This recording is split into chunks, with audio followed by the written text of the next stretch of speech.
All right, we are up and running. Hopefully, hopefully the technology is working better this week. I was able, thanks to Penelope's timely alert that it wasn't recording.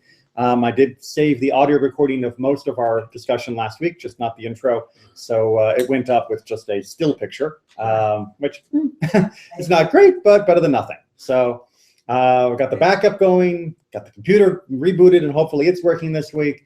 I see the lights are on there, the lights on there. Who knew Torah was so complicated, right? It should all be easy, right? Just like this week's parasha is such an easy parasha. Yes? No? Maybe? We'll see. We'll see. We'll see. Well, you know, it's rich. Exactly. It's rich. It's well adorned, shall we say? As most of you who are familiar with the Torah know, we go through a cycle every year around this time of year, where we do a couple Torah portions about the building of the Mishkan and a few other topics, and then we get the drama of Ki Tisa, the golden calf, and all of its repercussions. And then we finish up the book of Exodus with a couple other parshiot, sometimes read together, sometimes 2 weeks running, where we build the Mishkan. So not everyone finds this extremely interesting, but we're going to see that there is some rather important teachings that have to do with some of the issues here that are to the most fundamental questions. Those of you who either listened to or were here last week when we talked about our discussion of sin, of transgression, and the idea that the transgressions would be visited on the next generations, know that the main focus, of course, wasn't that, although that certainly was the part that gave most of us the twists in our stomach that we needed to untangle. But the main focus was that God was compassionate and forgiving and kind and willing to remove sin kind of at a moment's notice. What makes us do it in the first place, though? That is to say, why do people do bad things? Right? Last week it was, why do bad things happen to good people and why do good things happen to bad people? But this time we're going to be basically asking, why do people do bad at all to any degree, whether it be their whole life or whether it be a tiny fraction of their life? Where does bad come from? Which, if you think about it, is a much deeper question than just what do we do once the bad has happened? What was the habit? So we are habituated to doing wrong. Where did the habit come from? Where was it born? Well, what's your definition of bad? Maybe I don't think it's bad. Okay, what's your definition of bad? Well, we started with a working definition of if the Torah said don't do it, or if the Torah said do it, then doing it or not doing it in the wrong order is bad. Based on Torah. Right. Okay. Well, and we have a basic understanding here that God commanded us to do Torah.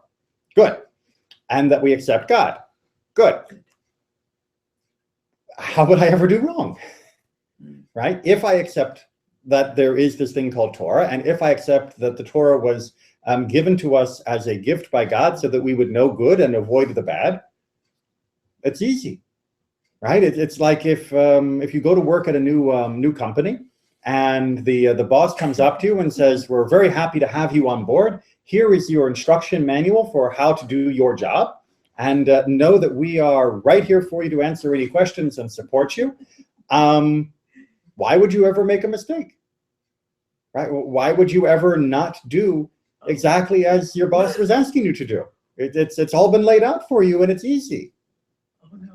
Well, I don't see a lot of people. Yeah, I'm not sure how easy it is. You're not sure how easy it is? Well, I mean, the boss gave you the rules, and he said, and by the way, you are not to leave the building between 9 and 12, but you really want a cigarette. And so you sneak out the back because it's something you want so much. It's against the rules. You are not supposed to leave, but you really want to go down there. You will. But what are my desires compared to the desires of the boss? That's a good question. Rebellion, right? So what we're going to do is see where this came from, how it develops, how it can be used for good, and how also it can be fought. If we didn't have free will, though, we wouldn't accept Torah willingly.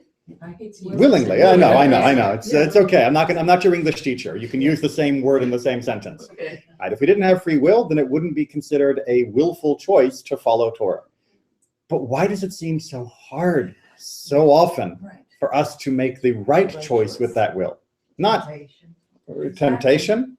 So how tempting should it be? I mean, why would we be tempted? On the one hand, we have goodness and eternity and everything that is beautiful in the world. And on the other hand, we've got what? A drag on a cigarette? A passing financial gain for our random weights? I mean, So delicious. but it looks... Yes. I was gonna say that chocolate cake was so. Yeah. Wait. Chocolate cakes are perfectly permitted under Torah. Please do not spread a rumor that they're not kosher. Right, that's what my schools.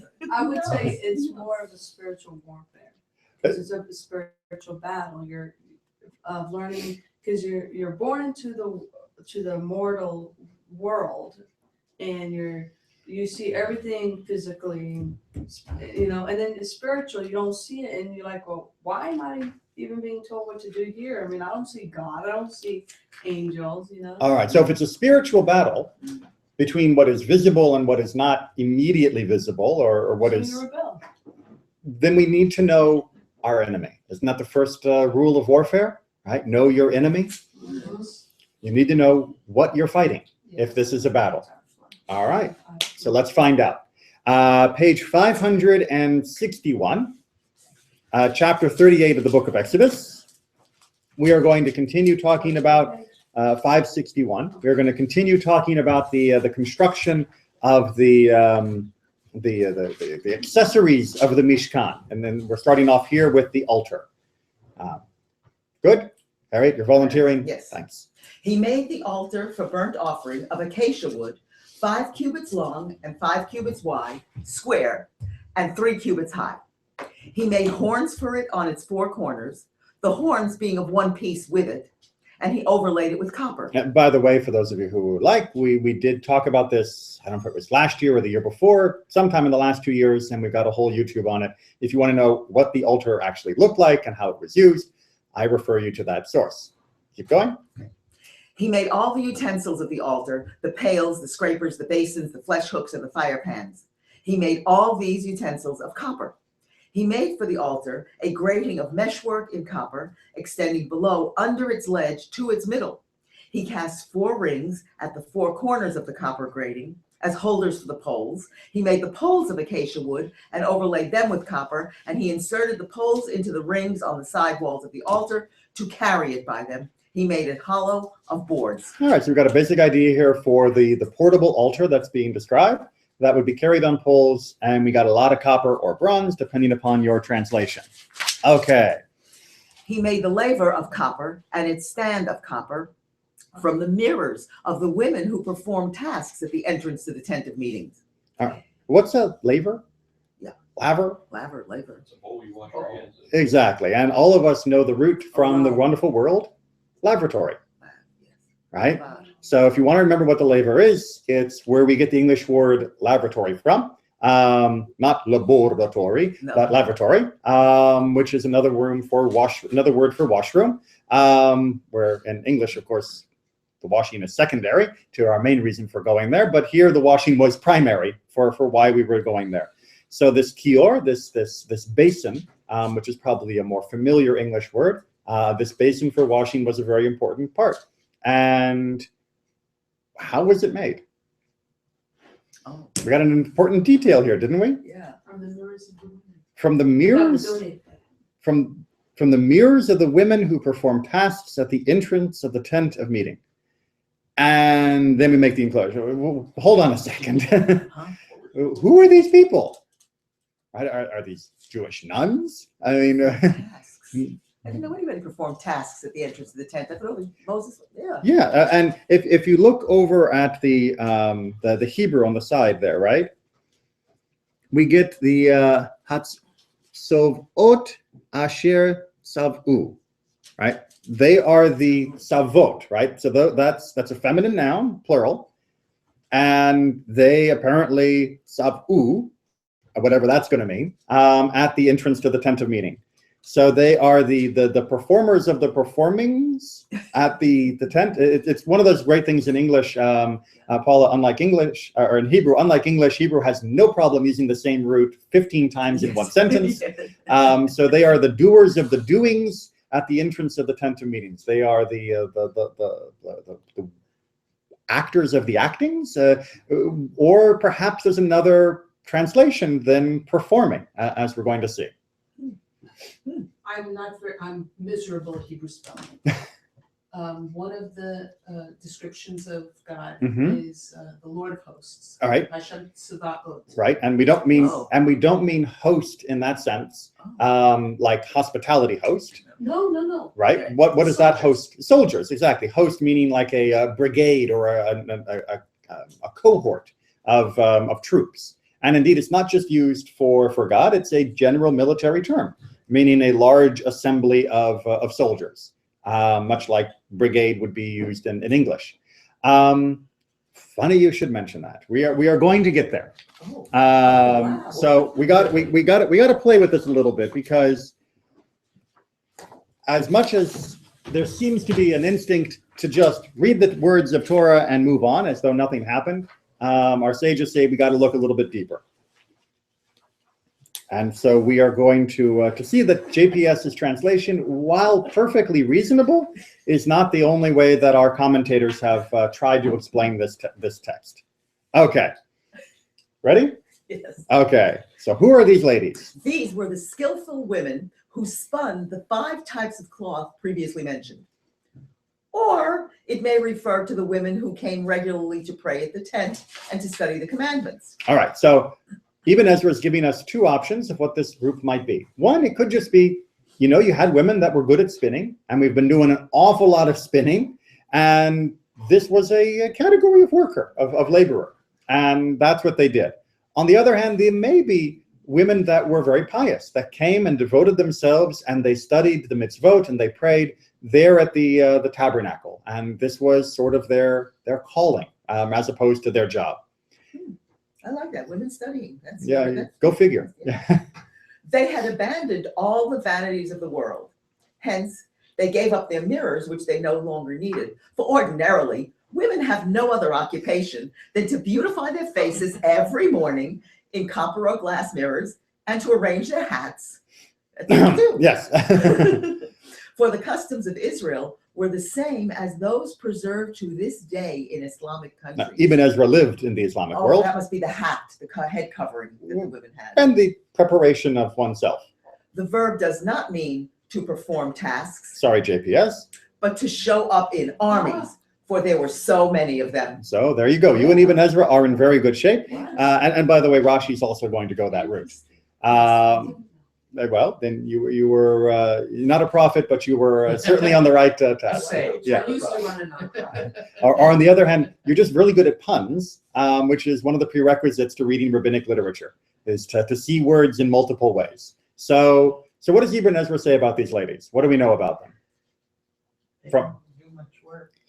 well, one interpretation is they do a lot of work. The other interpretation is they pray and they study. And what about the mirrors? Why is that significant? They're no longer vain. They're no longer vain. And remember, vanity doesn't mean just vain in the pure sense that we think of it in modern English. Vanity in English as well has an older and secondary meaning, which is where vanity comes from in terms of being vain about appearance, which is something which is worthless, something which is nothing. Whenever you use the term, I did it in vain, you're not talking about I did it because I wanted to look pretty. You're saying I did it and it was worth nothing. That's the origin of vanity as being self-interest, that this self-interest in preening is worthless. Therefore, it is one of the best examples of something that is in vain. And to be vain, therefore, is to pursue that which is worthless. You all following that? Yes. Okay. So when it says they gave up vanities, it doesn't just mean, although Ibn Ezra emphasizes it, that they gave up caring about their appearance. It means they didn't care about any of the normal things that people get so worked up over. So I don't know now whether I should keep my mirror or not keep my mirror, because when Pharaoh decreed that the Jewish babies should be killed and the men said, no, we're not going to have any more babies, the women took out their mirrors, beautified themselves, and went to the men and said, let's have children. But you had to do it to be beautiful, because if you look like this, the guys would say, not interested. The studying, prayerful woman who's sitting outside weaving and who's never looked in a mirror for the last 5 years. That's right. Bless you. maybe, Bless oh, Is wow, not. Is not. Bless you. bless you. Double, triple Yes. bless. It is the season of allergies in Florida. I They're not have my own reproducing. small effect. So, Yeah, they're not reproducing, they're not having more Jewish children. so wait a minute. Is it so bad to look in the mirror? Yeah, is it I so mean, bad? do we not have a midrash? Could we not find somewhere a text that talks about the mirrors in a positive way? Maybe the next paragraph. Okay. The Israelite women had mirrors that they used when they were adorning themselves, but they did not hesitate to bring even these as contributions to the tabernacle. All right, so far this sounds very similar to what Ibn Ezra had said, right? That they were just used for adornment and they wanted to bring them because they were not selfish. They said, look, as important as it is to me how I look, to help with the tabernacle, I'll gladly give up my mirror. And by the way, I hope everybody has studied up on ancient mirror technology. Copper was the default way to make a mirror back then, that you would polish smooth, and that was as good as you were going to get for a portable reflection. Glass and the type of mirrors that we have now, not even close to being invented yet. So this was it. Moses spurned the mirrors as having been made for the purposes of the evil inclination. All right, the evil inclination, the Yetzer Hara, the urge to bad, is what's being described.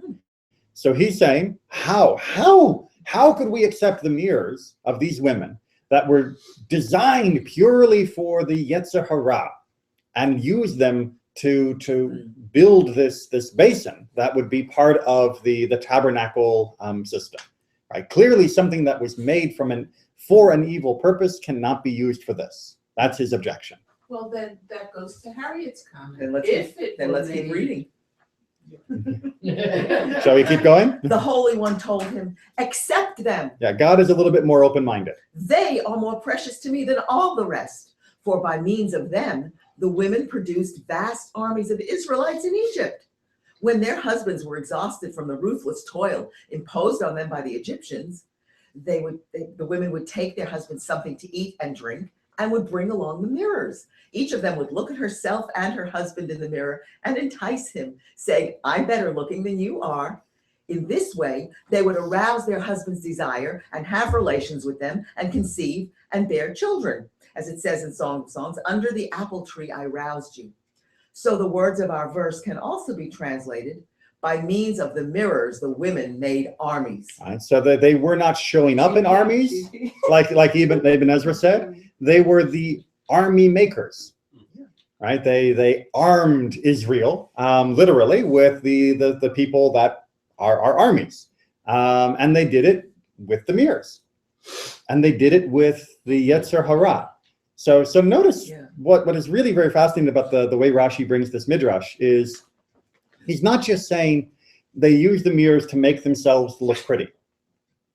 That's not what he's saying. They did, right? They did adorn themselves and use the mirrors, for their own attractiveness. That was a means to an end, but look at the relationship of how they do this with their husbands. Right? What does he say? Does he say they made themselves look pretty, put the mirror in the pocket, walked out to greet their husband, and the husband went, woo, and the rest is biology? That's not what he says. No. What did they do? Men have as much vanity apparently as women. Exactly right. The men are vain, and they would get them competing about who looked more attractive in order that the man would defend his own attractiveness of, well, no, I'm perfectly handsome, and think of what that would do for his self-esteem.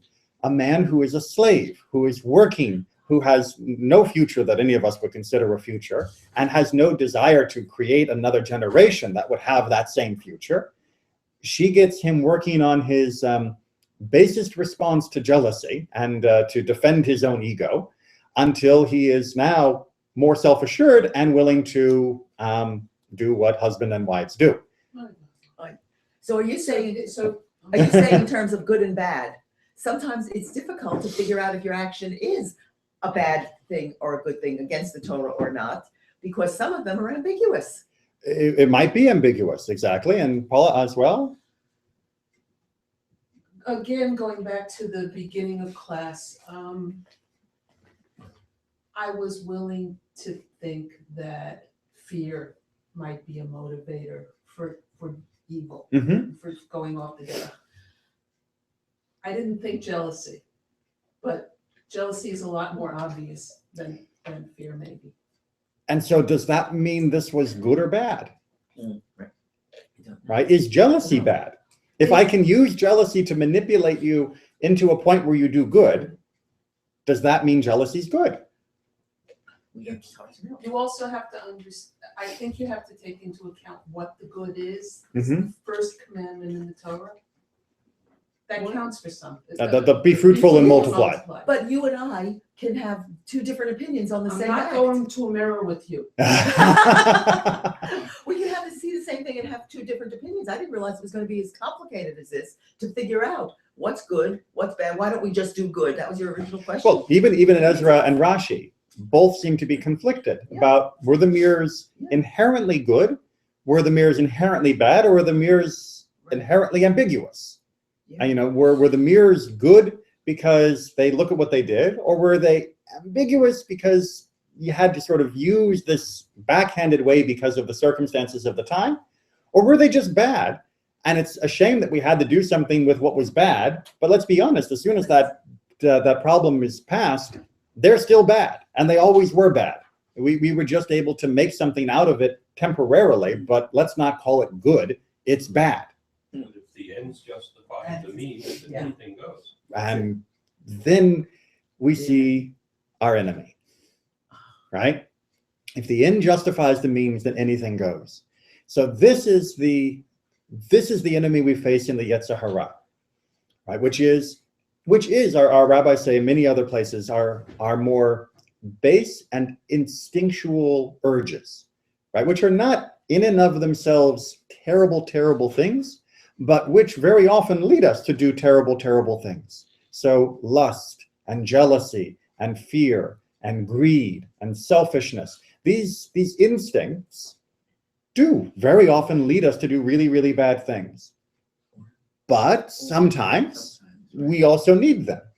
Sometimes we do need to lean a little bit on our passion rather than calling it lust. Sometimes we need to lean a little bit on our ambition and not call it greed.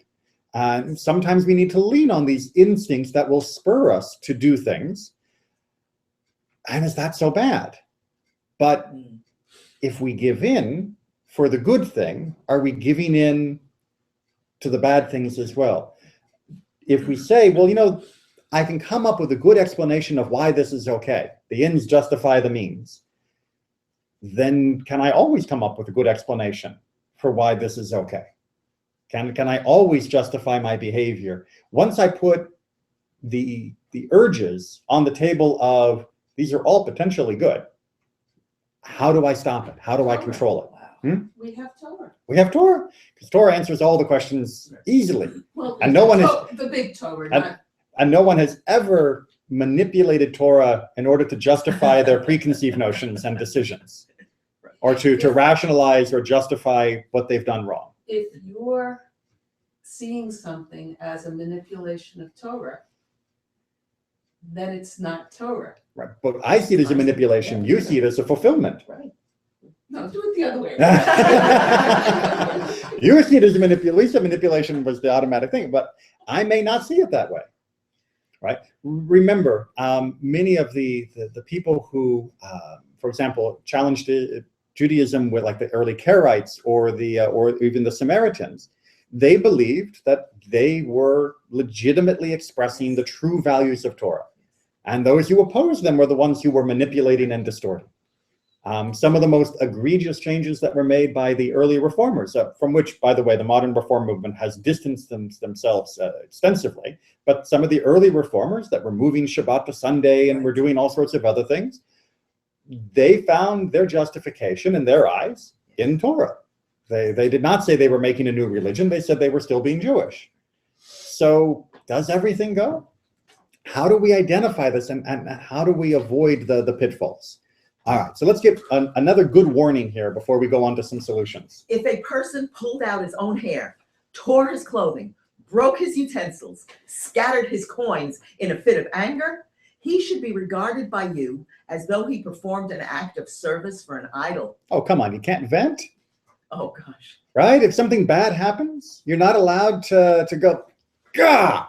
You're not allowed to smash the stuff off the table. You know, someone just did something that really upsets you. You can't throw your wallet to the ground, you know, a bag of coins and just, psh. No? Well, if you have a temper like that, where you lose control, But that's the equivalent to idolatry? then yes. Really? Idolatry? Well, if you can't control yourself, the next thing I can say, You want control of that. well, the next thing I would say to you is go do an act of service for an idol, and you would go and do it. Right. And that's the sort of thing the evil impulse can do. Today it says to him, do this. Tomorrow, do that. Until it says to him, go serve idols. And he just goes and does it. What verse of scripture indicates that? There shall be no strange God in you. Right. Now, in context, and if you were to look this up in most translations, it would say among you or in your community, Right. but it literally says in you. And of course, that is the opening for this interpretation. Neither shall you worship any strange God. What is the stranger that is in one's own body? Say, that is the impulse to do evil. So look how they're taking the Psalms. The first half of the Psalm says that you allow a strange God in you. And then what do you end up doing? You end up worshiping a strange God. Right? If you allow this passenger to say, do that, do this, a little bit more, a little bit more, a little bit more, eventually you end up down the street at the pagan shrine, say the sages. Is this just a slippery slope argument? Yes? No? Does it's slippery slope, or it's legitimate concern that if you give in to your impulses in a destructive way, eventually it will continue to spiral and grow until it's well past the points of justification? Or yes? I don't think so. I hope not. For humanity's sake, I hope not. Okay, so that becomes the answer then, or the question then. So how do we balance? Because is there anybody here who's never had a bit of a temper tantrum? Is there anybody here who's never, ever been so angry they did something that really they wouldn't have done if they weren't angry? Whether it just be a word that was spoken. It doesn't even have to be a foul word, but just a sharp word, right? Maybe they bang the table, they just slam the door a little hard, right? Everyone does at some point. So this is saying that as soon as I slam the door because I was angry, I am bowing down before an idol? No, but within this story, it's about a man who blows up in anger because he wants possession of that woman. Blows, well, in the story with the Gemirs, but we're not talking about that. We're just talking in general about anger, right? So this is a separate category, but in general, is this story making allowances for there are okay fits of temper and there are bad fits of temper? I mean, I know ripping out our own hair may be something we consider extreme, but the basic premise is if you let the Yetzer Hara make you do X, eventually you will do X plus 1 and X plus 2 and X plus 100 and X plus 1,000. And so therefore, don't let it make you do X to any degree. Or the other way of looking at it is you have to blow off some steam so that you don't explode. So do it in little pieces and you'll be much better off. And so that's the dilemma we're put in. Of does it feel like we have a need to actually let off the steam, to bang the door, to say an expletive, to do something? And isn't it better to do a little than to bottle it up until it becomes this giant kettle of tension that explodes in something that is truly reprehensible? I seem to remember way back a teacher saying to me that sometimes men would be trained to be ritual slaughterers, Yeah. because their rabbi recognized this need for violence or whatever. And this was a permissible way. Exactly. So in addition to, should you never do it? Is it going to lead to a slippery slope? There's this channeling third idea that if you know you've got this inclination, channel it. And isn't that what the women were doing with the mirrors? Right? They knew the inclination was there to be intimate with someone. And they wanted to channel that in a good way that would be helpful for themselves. They knew the inclination would be there to be jealous and to have rivalry. Isn't it better to channel that somewhere, to have a healthy outlet, as it were, that isn't destructive? The question then becomes, well, how do you prevent the healthy outlet from being just a justification for something that is actually unhealthy and that is sending you down the wrong path? Because the rabbis really view this Yetzer Hara as being something that is insidious, that will, if you let it, corrupt that which was good or meant with good intentions. So letting off steam is perfectly fine as long as it is only a pure letting off of steam, which has no opportunity or exploitation to go into a more extreme form that would actually be something wrong, which may mean that you have trouble finding a way to let off steam, right? If letting off steam means saying expletives, aren't you conditioning yourself to swear? And won't you be more likely to then swear at times which is inappropriate? Right? If you get used to saying those words, isn't it likely that they will slip out or be pushed out by the Yetzer Hara at moments when it's not just letting off steam, and where there could be real consequences for you and others? Because it's that insidiousness that is so difficult to combat. You know, the Yetzer Hara doesn't just stand there like the devil on the shoulder, you know, saying, ha, ha, ha, ha, do the evil thing. Ha, ha. It says, it's okay. It's okay. You know, there's a good reason for it. Oh, it's you're letting off steam. It's a good cause. It'll be okay. And well, that's kind of a problem. So if we look at the back side, we'll see a couple more of the ways this happens. Rabbi Samuel bar Nachmani and Rabbi Yonatan said, the evil inclination entices a man in this world and then gives testimony against him in the world to come. Cause and testify. Right, so it's really not fair. It's not fair. Right? That the evil inclination is there giving those little pushes to do what is wrong. And then when it gets to the other side, it'll stand there as the accuser before the throne of God and say, do you know what he did? Yeah. You know what he did? He's the friend that says, go on, I dare you. Go on, do it, you know? And when the teacher catches you, he's the first one to say, I saw him do it. I saw him do it.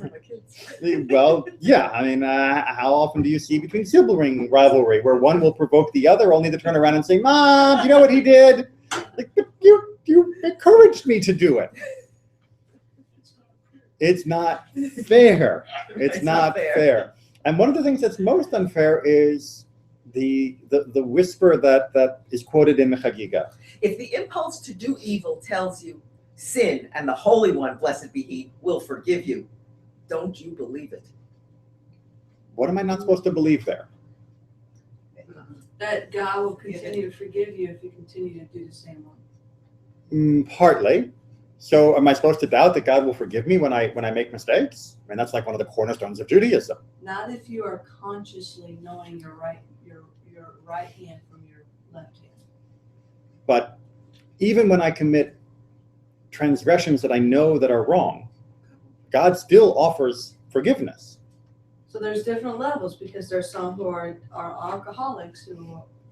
Yeah, I mean. So there's different levels, but then there's a level of knowing right from wrong, like saying, you know what, I'm just gonna go rob that person. Well, but look here real quickly, right? Because the Yetzer Hara is whispering a particularly insidious message, right? What's the message that's really underlying this? Go ahead and do it. It won't matter anyway. God will forgive you. Go Okay, ahead. right? It's saying you can do what you want because you can trust God to be kind. And it's using a truth, which is you can trust God to be kind, to justify doing whatever it is you want. Mm-hmm. Well, and that's the difficult part of this quote. Is there an actual limit? Is there a point where God would no longer forgive? And the answer that the sages say that if you intentionally commit a transgression on the presupposition that it will then be forgiven, forgiveness doesn't come so easily, and you will have to experience the consequences, the punishment for that action, as opposed to a transgression you commit for a spur of the moment activity. You know, if you say, you know what, I'm going to go ahead and steal this $1,000 from my company because I know I can get away with it. They don't deserve it. All those justifications that people give themselves, especially for white-collar crimes. And besides, God knows I need it, and God will forgive me. Right? We have these internal dialogues. By the way, I have not actually had that specific internal dialogue, But you've heard about it. I've heard about it, and I've certainly had plenty of other internal dialogues that didn't involve stealing the $1,000, but that involve trying to justify what I'm doing. And at the end, if I can't come up with a good reason for doing it or for not doing it, I can't come up. Let me get my English here right. Yeah. If I can't come up with a good reason to do it over the objections I have on the underlying wrongness of the act, sure enough, this idea pops into the head, which is God really going to like punish me for doing this? Is it really that bad? I mean, God loves me. God loves our people. God loves the world. God's not going to punish me because I took a little extra here. I didn't do enough there. I didn't. It is one of the most pervasive and powerful enticements that the Yetzer Hara has for us. Because, as you said, the antidote for the Yetzer Hara is Torah, right? When you feel like doing something that is wrong, punching the guy in the face who's upset you, it's Torah that tells you we don't punch people in the face just because they upset us.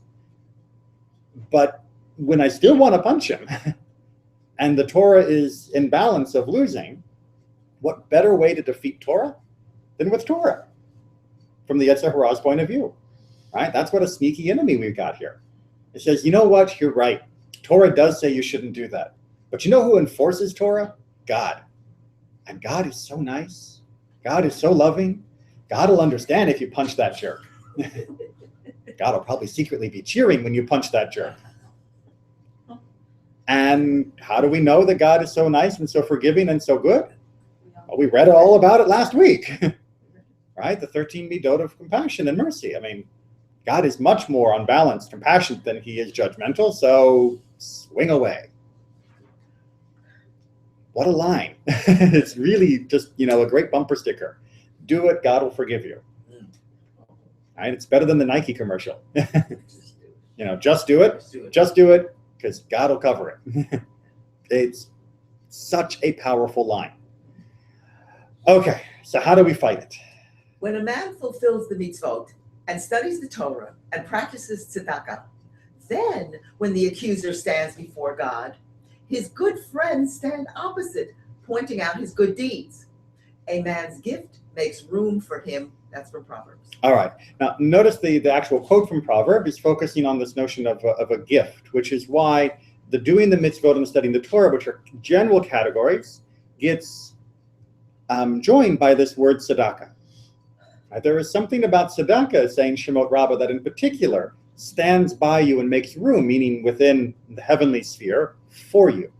There's something about tzedakah that is a particular antidote to the Yetzer Hara, which we're going to look at a long passage here from Sefer Me'il Tzedakah, which is a wonderful book, a treatise on the nature of tzedakah and just a great analysis of how the human mind works.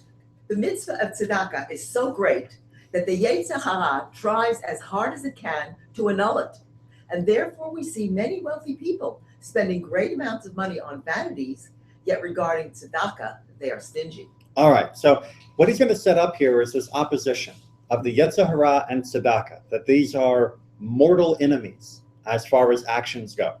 Now, there's lots of enemies to the Yetzer Hara. There's lots of things that we're supposed to be doing the Yetzer Hara tries to stop us from doing. But when it comes to tzedakah, this is a target. Even when the wealthy give some coins to the poor, they denigrate about the poor, and they turn their eyes away from tzedakah, following the advice of their own Yetzer Hara, who hates them and wants to bring them down to Gehenna. For the Yetzer Hara makes the wealthy say, the poor don't behave appropriately. They are cheaters. They have no manners. They are like beasts. They are not civilized. And many other descriptions through which the wealthy want to dispense with their obligation to give tzedakah. But they are wrong when they say, God didn't command us to have pity on these kinds of poor people. On the other hand, if there were poor people who were proper and civilized, we would provide them with all their needs, day by day as we were commanded in the Torah. But regarding those poor people that do not act properly, we do not give them tzedakah. And if we supported them, it would be counted for us as a sin and not a mitzvah. All right. What's his logic here?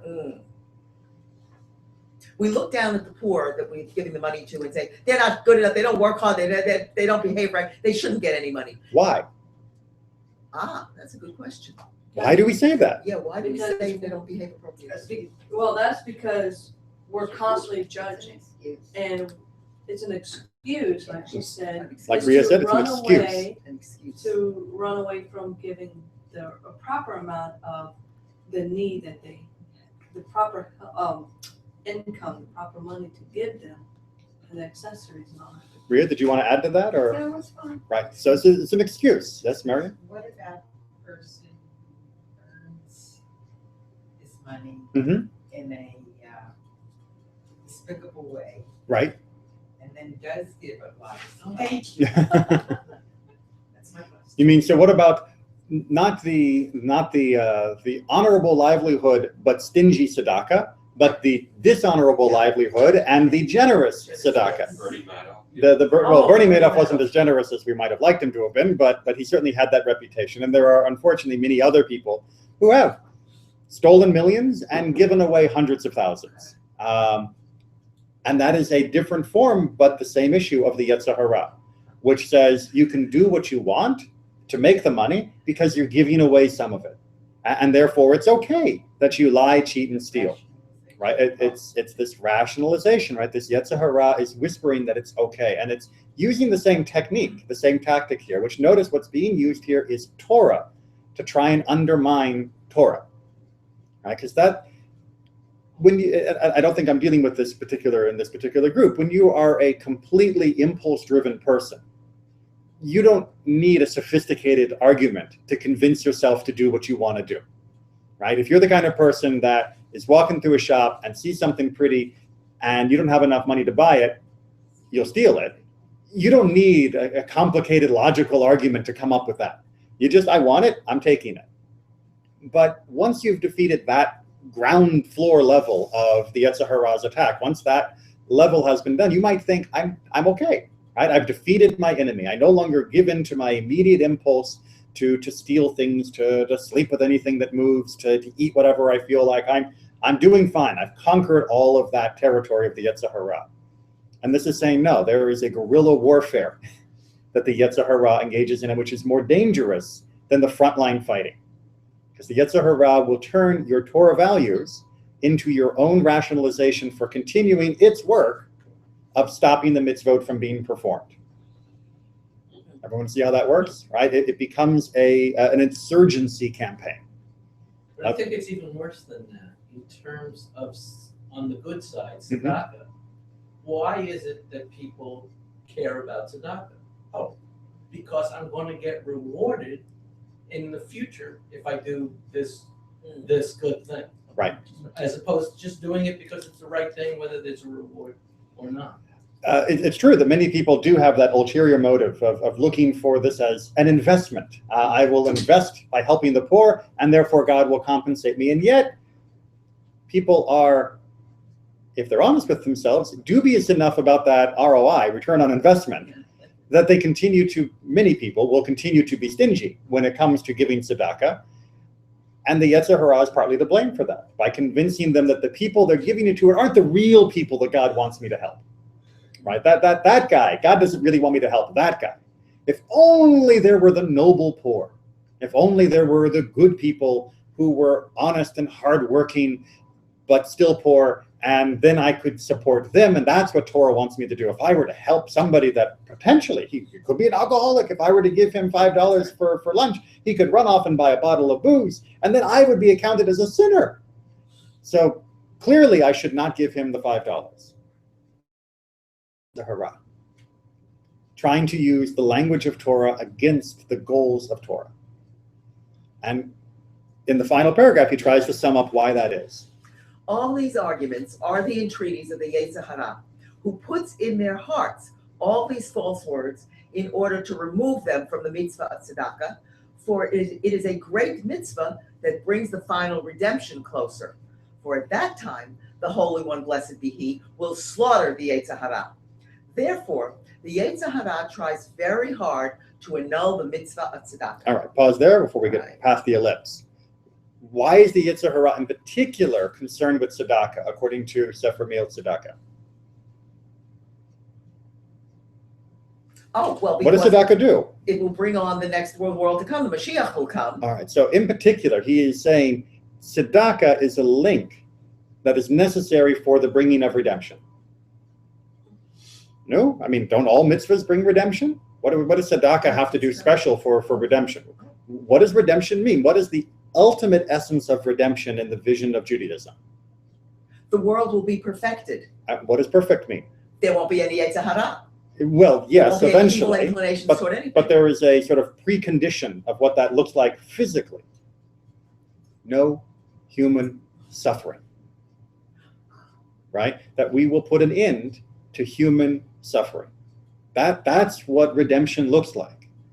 And it's not all otherworldly and state of glowing heaven, harp, and clouds, right? It is this world made perfect in the sense that we have removed human suffering caused by human agency. And tzedakah is one of our biggest weapon in our arsenal for combating human suffering. Someone is hungry, we give them food. Someone is cold, we give them clothes or we give them shelter.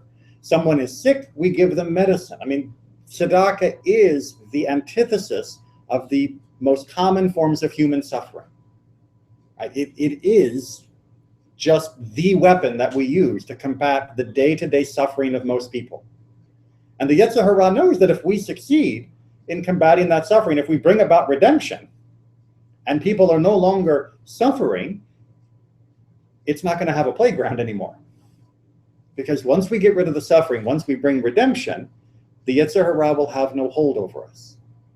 Because right now we transgress and we do the things that we do because of our current suffering state, because we live to varying degrees, and many much worse than us around the world, but even in our own community, we live with pains and anguishes and worries and concerns and troubles that will often deplete our ability to do what is right and leave us weakened and ready to justify things that are unworthy of us.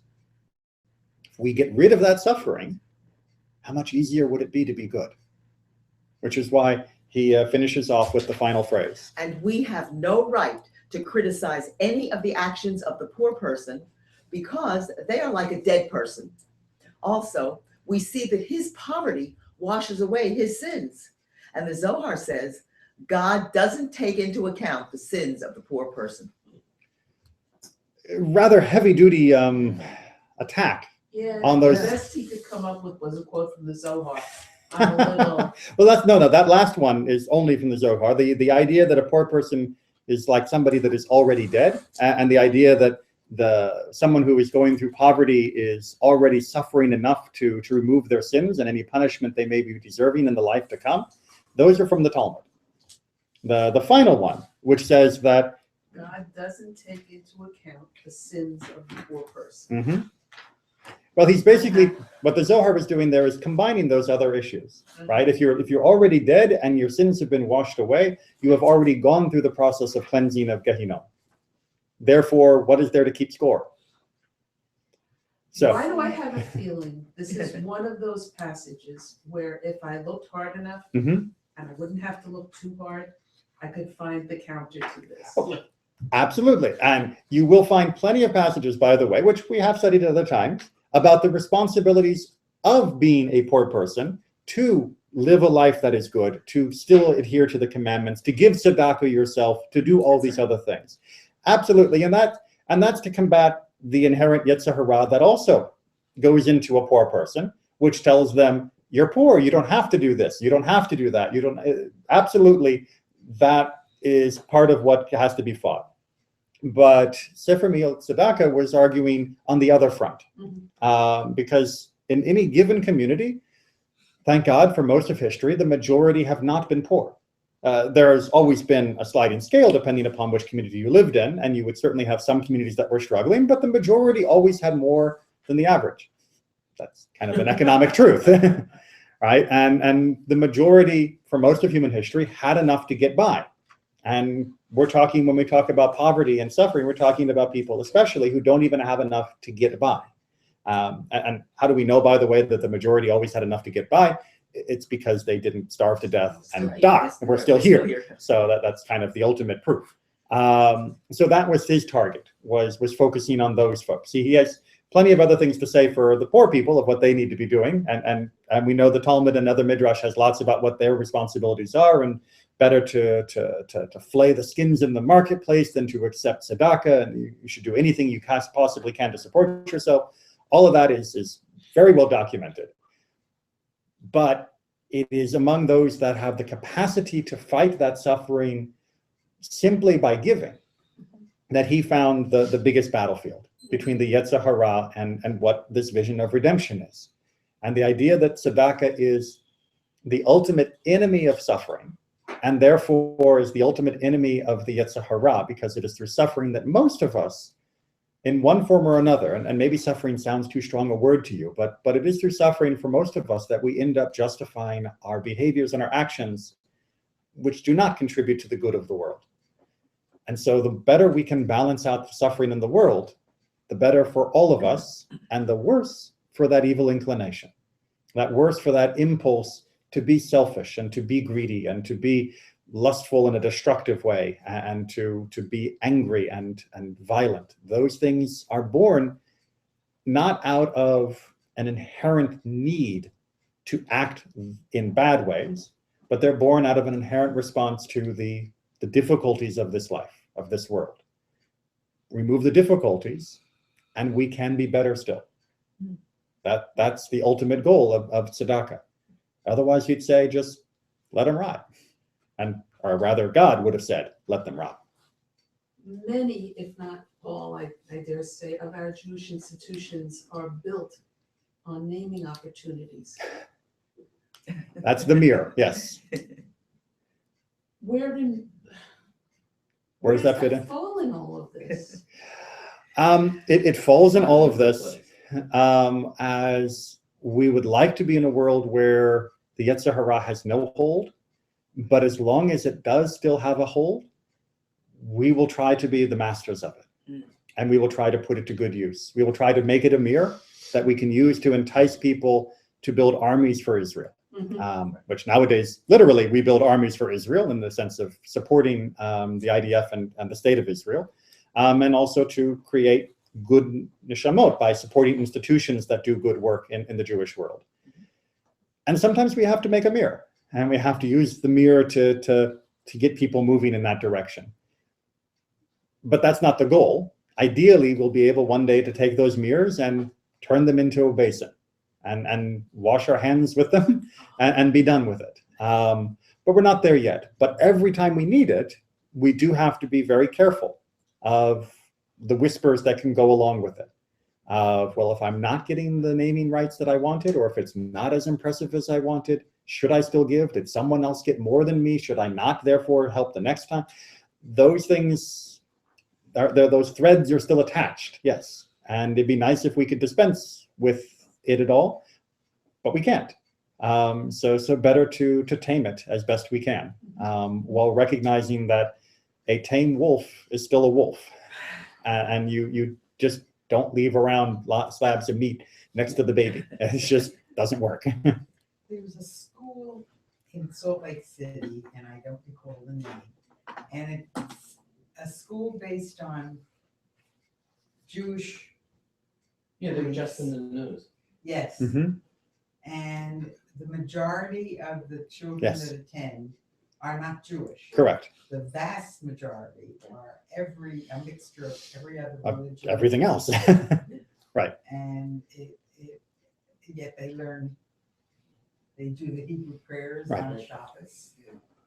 There's no real surprise to that in me. I mean, Catholic schools have been doing this for hundreds of years, of offering an education with their values that was open to all denominations. I see no reason why Judaism should not be equally willing to share our vision and our values with people who recognize its worth. And just as if you went to Catholic school in a certain generation, you were learning Latin, you go to a Jewish school, you'll be learning Hebrew.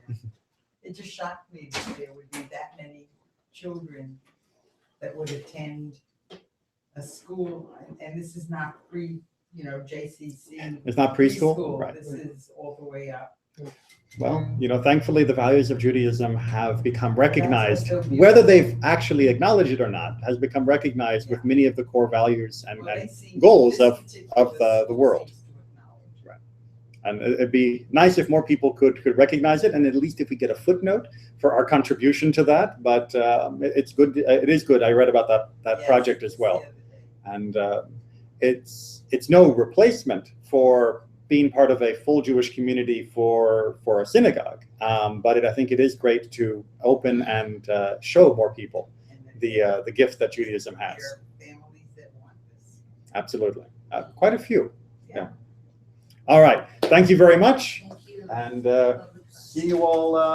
Well, soon, I'm sure. Or tonight. Some of you as close as tonight's Mishnah class.